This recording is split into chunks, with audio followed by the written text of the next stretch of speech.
Ushbu sovutgichimiz kuniga 500 so'mdan elektr tokini sarf qiladi. Sizningcha bu ko'pmi yoki ozmi? Izohlarda fikrlarini yozib qoldiringlar. Volmer brendidan Total No Frost tizimida ishlaydigan sovutgichimiz.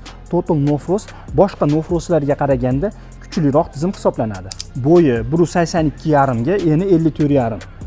Ushbu sovutgichimiz Xitoyning eng oldi zavodlarida ishlab chiqariladi. Kompressorga 10 yil, o'ziga esa to'liq 3 yil kafolat beriladi. Sovutgichimizning boshqaruv tizimi to'liq sensorda ishlaydi.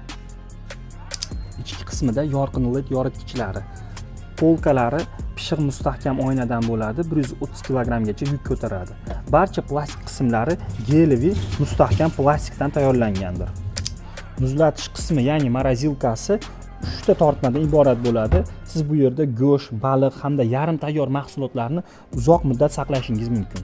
Volmer brendidan ushbu sovutgichimiz premium klassdagi sovutgich hisoblanadi, lekin siz ancha qulay narxlarda vodiydagi barcha do'konlardan xarid qilishingiz mumkin bo'ladi. Ana endi sizlarga savol, siz ushbu mahsulotga necha pul bergan bo'lardingiz? Fikrlaringizni izohlarda yozib qoldiring.